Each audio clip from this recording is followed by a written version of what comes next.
This episode's presentation from Matthyw Myth, Memories, 20 True Short Stories of the Unexplained.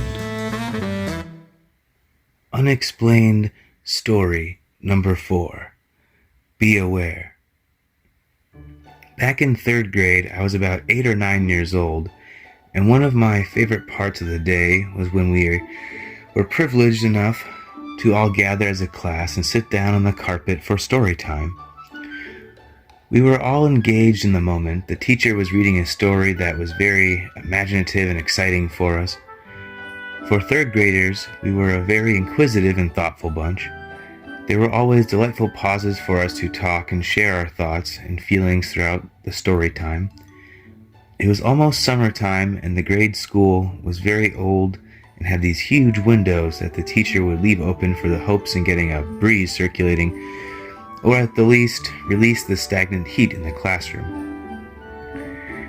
We were at a pause in the story as one of the kids to my right side was expressing some concern for something I was not yet aware of. I was caught in thought about the story and its correlation to the cute girl in front of me.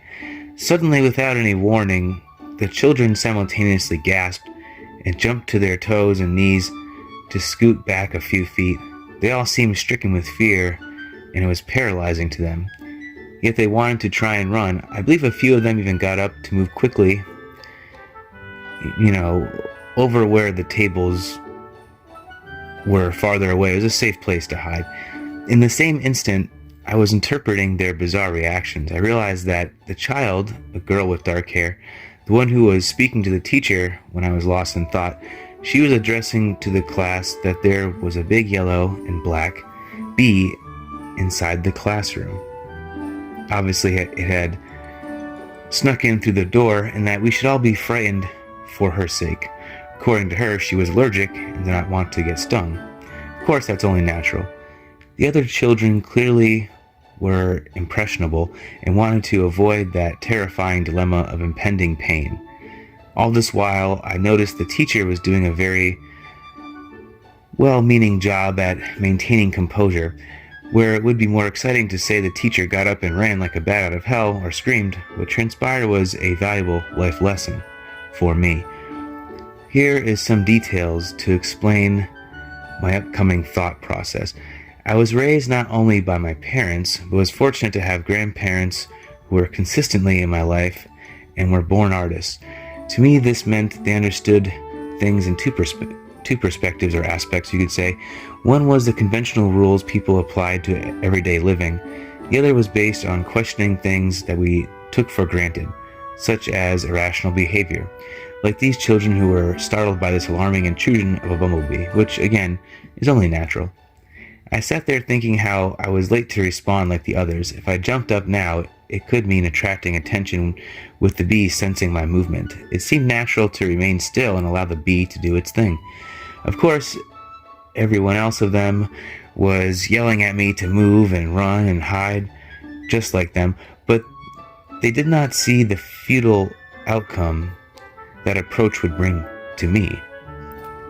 I can still see in my mind's eye this fat, juicy bumblebee buzzing around me, getting closer, and as it loomed closer, a strange calm came over me. I remained sitting, Indian style, as they called it, and watched this graceful insect buzz around me and then away toward the window where the teacher lay in wait to shoo it back outside. It was in those seconds of imminent and subsiding fear that I could practically hear my grandmother's voice in my head saying to relax. If you don't hurt the bee, why should it hurt you? It made perfect sense. How could these other kids not see that? I believe that my unintentional and delayed knowledge of the bee's presence in the classroom, ironically, set me up perfectly for this revelation. It was from this day onward that animals no longer frightened me, to the extent of helplessness or the irrational eruption of fear in unexpected moments. After all the excitement, the kids all gathered back to retain a stable self-control level and settled back down to the carpet. There was still a slight murmur going around about the bee and its fearsome intrusion. The teacher acknowledged the unexpected threat, but tried to regain our attention back to story time. I could not help but go over the moment in my mind. Years later, I always wanted to include this story in a book of mine, and that's how it found its way here in the Unexplained Stories, because of how valuable of a lesson that this story is to stillness and patience. It's almost humorous to know that the bumblebee was likely incapable of stinging us, for it was not that kind of bee. Go figure. The Unexplained Story number 5, titled 707, is not so much a completely insane or miraculous or terrifying type of unexplained story. It's more autobiographical. As I said previously, I was very close to my grandparents, more specifically, my father's parents. I spent nearly every weekend with them from birth to 5th grade. They will play a major part in this story, but first I must describe the setting that will lead us there. It was to be a life-altering year, beginning in the spring of 4th grade. I was still 11 in early March of 1999 and went on a family vacation with my mother, my infant half-sister Jessica, my stepfather David, and his 2 twin daughters, Jacqueline and Tasha, from his previous marriage. We flew down and met with David's parents, who invited us to stay with them in a big house located near Daytona Beach in Port Orange, Florida. I had never gone beyond the limits of New England, where I was born and raised up until this point. You'd say I definitely had the early stages of the New England writer syndrome. Anyways, I can remember being a little bummed out that I was evading going to school, more so the people and situations I found lackluster, and was able to escape to a new place for 2 weeks and enjoy the sole company of my imagination and loosely conform to my immediate family's interpretation of vacation. I was excited to roam new land and swim in the complimentary pool located across the street from the house. However, I was not enthusiastic about spending a little over an hour a day on a crummy, half-sized notebook that I was required by my teacher to write a journal of my trip, her way of keeping some form of discipline while away. We all know there's so much to miss out on in 4th grade, right? Well, either way, I was later on upset to realize I was going to miss my grandfather's 72nd birthday. The summer came, I had my 10th birthday, and the summer soon passed. It was now November 2nd, my father's birthday, and I was at my grandparents' house, his parents' house. At this time, a hospital bed was placed into their large kitchen, which was divided by a long countertop. The other half was used as a living room with the bed, a TV, and a recliner. I was not totally aware of how serious the situation became when my aunt arrived to occupy my attention, and a nurse was called to check in on my grandfather. He was battling a number of illnesses for years, and at this point had both legs amputated to the knee. He was such a strong person through it all, too.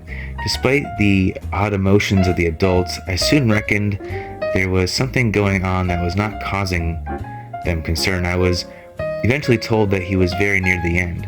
Death was approaching, and I had never been this close to it before.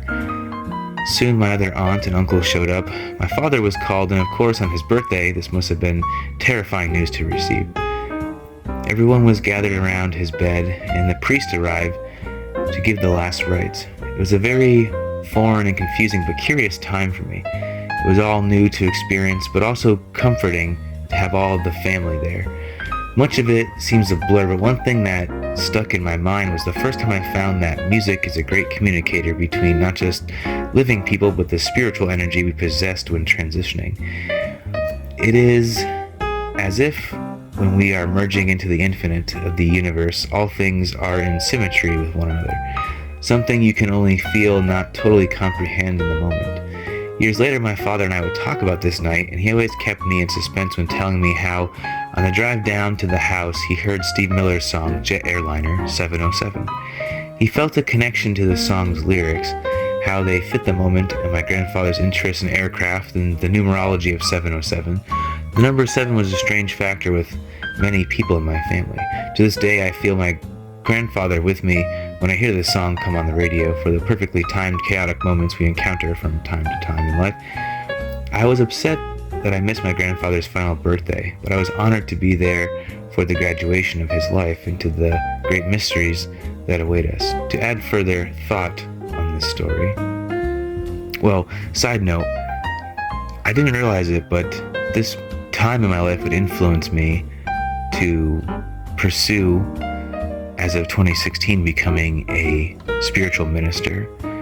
And I found a great interest in performing religious and sacred and spiritual rites for others. And it's become a lifelong passion that I will pursue for as long as I possibly can.